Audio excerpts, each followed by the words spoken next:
നമസ്കാരം. Anil Balachandran, the salesman. നമ്മളുടെ കോമ്പറ്റീറ്ററുടെ കയ്യിൽ നിന്ന് പ്രൊഡക്റ്റ് വാങ്ങിക്കൊണ്ടിരിക്കുന്ന കസ്റ്റമർ എന്തുകൊണ്ട് നമ്മളിലേക്ക് സ്വിച്ച് ചെയ്യുന്നില്ല, അല്ലെങ്കിൽ മാറി ചിന്തിക്കുന്നില്ല? നമുക്കൊന്ന് നോക്കാം.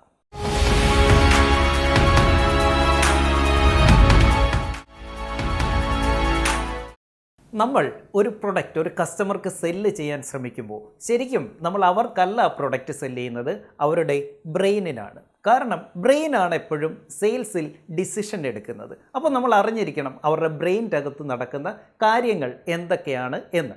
നമുക്ക് നമ്മുടെ കസ്റ്റമറിൻ്റെ അല്ലെങ്കിൽ ഒരു ബ്രെയിനിനെ 3 പാർട്ടായിട്ട് നമുക്ക് തിരിക്കാൻ പറ്റും. അതിലൊന്ന് fear centre, 2 logical centre, 3 emotional centre. എന്തൊക്കെ? Fear, logical and emotional. നമ്മൾ മനസ്സിലാക്കേണ്ട കാര്യം, ഒരു പുതിയ പ്രൊഡക്റ്റ് അല്ലെങ്കിൽ ഒരു പുതിയ കാര്യം ഒരാൾ കേൾക്കുമ്പോൾ അവരുടെ ഫിയർ സെൻറ്ററാണ് ഏറ്റവും ആദ്യം ബ്രെയിനിൻ്റെ അകത്ത് പ്രവർത്തിക്കുന്നത്. ഫിയർ, പേടി. കസ്റ്റമറുടെ ഉള്ളിൽ ഒരു പേടി വരികയാണ്. കാരണം എന്താ? ബ്രെയിൻ എന്ന് പറയുന്നത് തന്നെ ഒരു കംഫർട്ട് സോണിന് വേണ്ടിയിട്ട്. ബ്രെയിൻ എപ്പോഴും ഇഷ്ടപ്പെടുന്നത് കംഫർട്ടബിളായിട്ടിരിക്കാനായിട്ടാണ്. ഒരു ഡിസിഷൻ എടുക്കാൻ പോകുമ്പോൾ അല്ലെങ്കിൽ നിലവിലെ സിനാരിയോ ഒന്ന് മാറുമ്പോഴത്തേക്കിന് ആ ബ്രെയിനിന് ഡിസ്കംഫർട്ട് വരും. അപ്പോൾ എന്താണ്? അവിടെ ഫിയർ സെൻറ്ററാണ് ഏറ്റവും ആദ്യം അവിടെ വർക്ക് ചെയ്യാൻ പോകുന്നത്. എന്ത് വേണം? ഈ ഫിയർ എടുത്ത് കളയണം.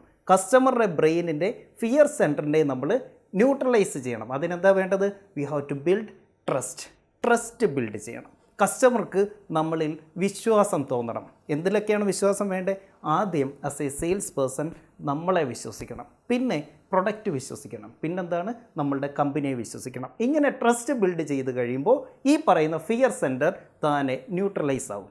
അടുത്തതാണ് ലോജിക്കൽ സെൻറ്റർ. ഇപ്പോൾ ഫിയർ ഇല്ല, ഓക്കെ ഈ പ്രൊഡക്റ്റ് കൊള്ളാം എന്ന് വിശ്വാസം വന്നു കഴിയുമ്പോൾ നൗ ലോജിക്. ഇതിന് ഇത്രയും പ്രൈസ് ഉണ്ടോ, ഞാൻ പറ്റിക്കപ്പെടുമോ എന്നുള്ള ലോജിക്കൽ റീസണിങ് ആണ് ഇനി ബ്രെയിന് വേണ്ടത്. യെസ്, ഇപ്പോൾ ഈ പ്രൊഡക്റ്റ് കൊള്ളാം, നൗ അതിൻ്റെ പ്രൈസിങ് ഇറ്റ്സ് ഓക്കെ, ഗുഡ്. ഈ ഫീച്ചേഴ്സ് വെച്ചിട്ട് ഞാൻ ഇൻവെസ്റ്റ് ചെയ്യുന്നത് ഇറ്റ്സ് എ ഗുഡ് തിങ് എന്ന് കസ്റ്റമറുടെ ബ്രെയിൻ മനസ്സിലാക്കും.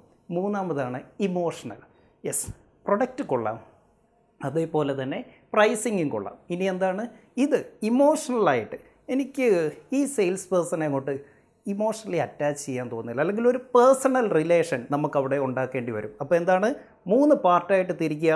1 ഫിയർ എടുത്ത് മാറ്റുക, 2 ലോജിക്കലി അതിന് റീസണിങ് കൊടുക്കുക, 3 ഇമോഷണലായിട്ട് കസ്റ്റമറുമായിട്ട് ഒരു അറ്റാച്ച്മെൻറ്റ് ഉണ്ടാക്കുക. ഈ 3 പാർട്ട് ഒരേപോലെ തന്നെ, ഇത് മാറിപ്പോകരുത്. നമ്മളെന്ത് വേണം? ആദ്യം ഫിയർ സെൻറ്റർ തന്നെ ന്യൂട്രലൈസ് ചെയ്യുക, ദെൻ ലോജിക്കൽ സെൻറ്ററിനെ ന്യൂട്രലൈസ് ചെയ്യുക. അത് കഴിഞ്ഞ് ഒരു റിലേഷൻ ബിൽഡ് ചെയ്യുമ്പോൾ നമുക്ക് എന്ത് ചെയ്യാം?